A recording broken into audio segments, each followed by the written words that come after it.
Movie start होती है एक बहुत ही प्यारे हेजहॉग से। इसका नाम सोनिक है। सोनिक हमें अपनी स्टोरी बताता है और साथ ही अपने प्लेनेट का टूर भी देता है। उसका प्लेनेट तो बहुत ही ज्यादा प्यारा था। सोनिक हमें बताता है कि कैसे वो अपने प्लेनेट का सबसे तेज दौड़ने वाला क्रीचर है और इसी वजह से बाकी सारे क्रीचर्स ऐसे हैं जो कि उससे मुकाबला करना चाहते हैं और उसके दुश्मन बन चुके हैं। इसके बाद सोनिक अपनी गार्डियन आउल के पास जाता है।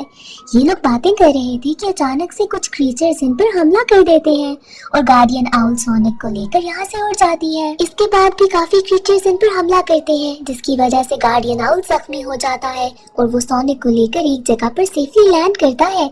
वो अपने बैग में से एक रिंग निकालता है जिसके खुलते ही वहाँ पर एक पोर्टल खुल जाता है एक अलग ही दुनिया के लिए।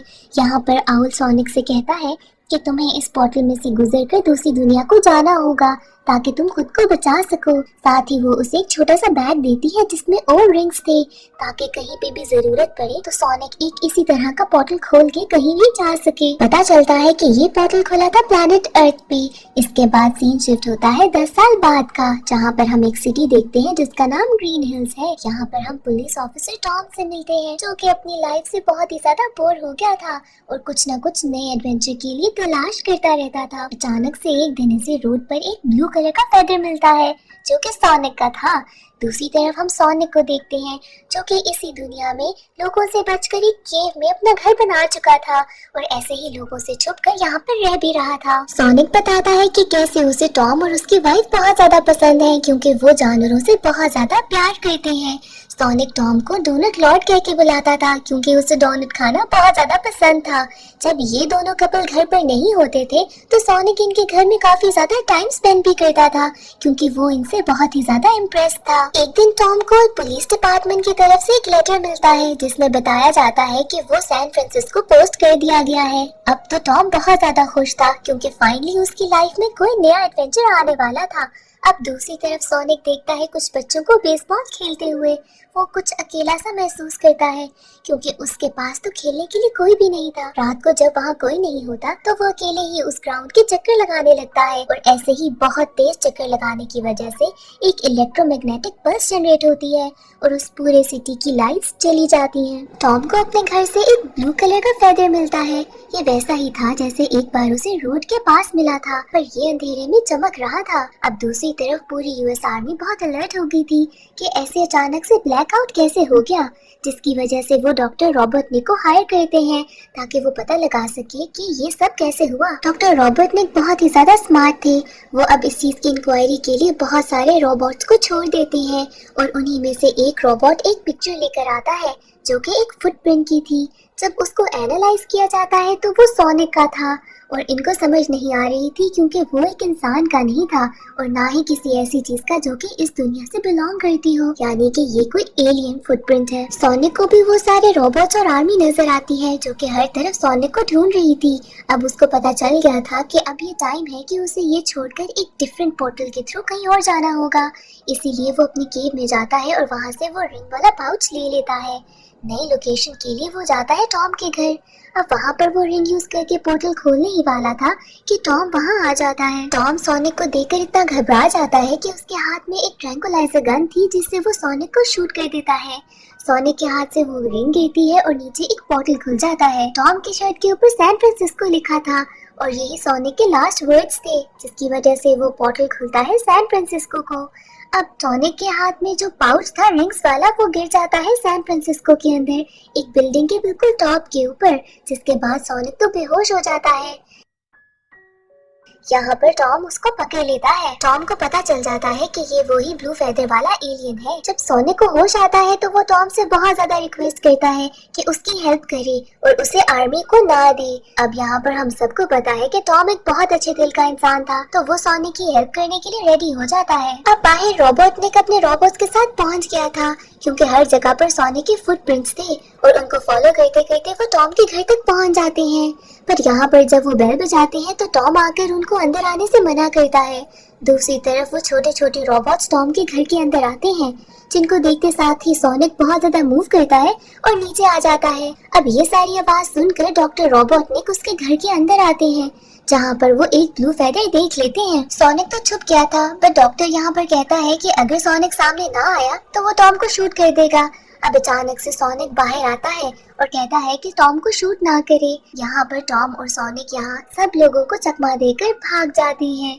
दूसरी तरफ जब गाड़ी में ये जा रहे थे तो सोनिक टॉम से कहता है कि हमें सैन फ्रांसिस्को जाना होगा क्योंकि मेरी वहाँ पर पाउच पड़ी है जिसमें रिंग्स हैं। टॉम भी मान जाता है क्योंकि उसको लगता है कि सोनिक यहाँ से भाग सकता था, पर उसी की वजह से वो अब यहाँ फंस गया है तो उसे उसकी हेल्प करनी होगी। इनका सफर स्टार्ट होता है तो रास्ते में ये लोग एक बार में रुकते हैं जहाँ पर ये लोग बहुत ज्यादा एंजॉय करते हैं। फुल ऑन पार्टी सीन होता है।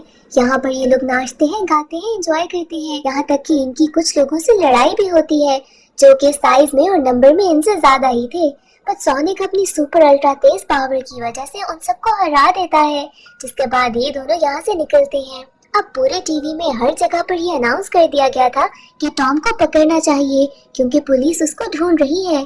दूसरी तरफ रोबोटनिक का एक रोबोट इनको ढूंढ लेता है और रास्ते में इनकी गाड़ी के पीछे पीछे आने लग जाता है। सोनिक अपनी अल्ट्रा तेज पावर से इस रोबोट को हराने की कोशिश करता है, पर जब भी वो इस रोबोट को डिफीट करता था, इस रोबोट के अंदर से एक और छोटा रोबोट बाहर निकल आता था और ऐसे ही इनकी काफी देर फाइट होती रहती है। पर कुछ ही दूर आके जाकर इनकी कार का एक्सीडेंट हो जाता है और सोनिक को बहुत ज्यादा चोट लगती है।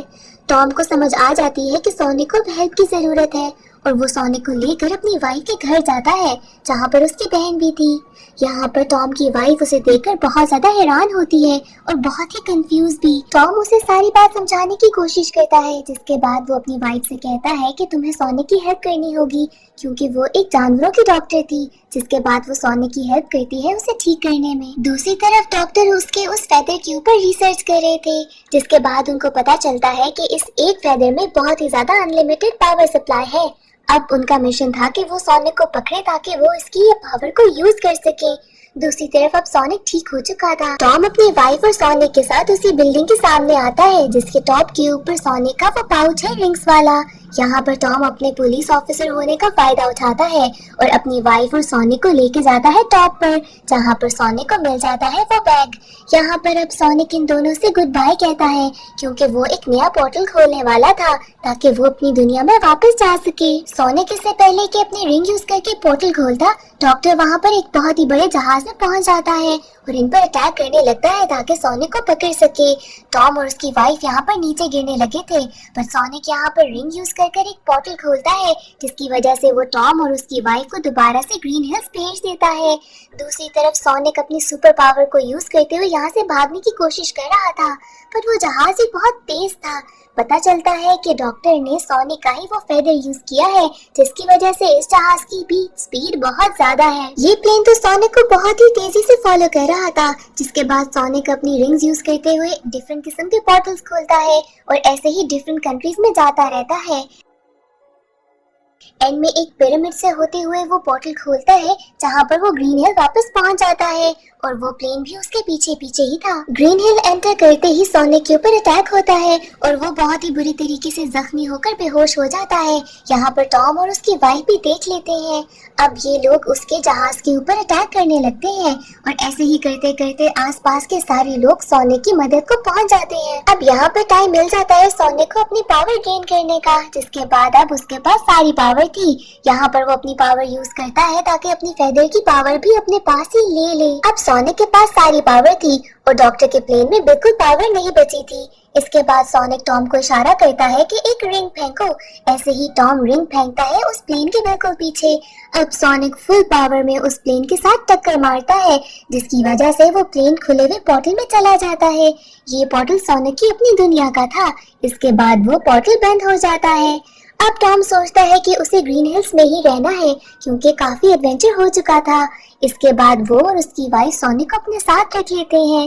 वो अपने ही घर में ऊपर एटिक में सोनिक को एक बहुत ही प्यारा सा सेट करके देते हैं रूम, बिल्कुल वैसा ही जैसा उसके केव में था। अब एक दिन एक आर्मी जनरल आता है टॉम के घर और बताता है कि कैसे सोनिक पे होने वाली सारी रिसर्च को इरेज कर दिया गया है, यहाँ तक कि डॉक्टर रोबोटनिक के बारे में भी अब कुछ भी फाइल्स में नहीं बचा। इसके बाद हम देखते हैं सोनिक का प्लैनेट, जहाँ पर अभी भी डॉक्टर के पास सोनिक का वो फेदर है और वो प्लान करता है कि वो एक दिन अर्थ पर वापस जरूर आएगा। एंड में बिल्कुल हम देखते हैं कि एक पोर्टल खुला है जिसमें से एक येलो 2 पूंछ वाली फॉक्स निकली है और वो भी सोनिक के प्लैनेट से ही आई है और यहाँ पर पता चलता है कि वो सोनिक को ही ढूंढ रही है और इसी के साथ मूवी एंड हो जाती है।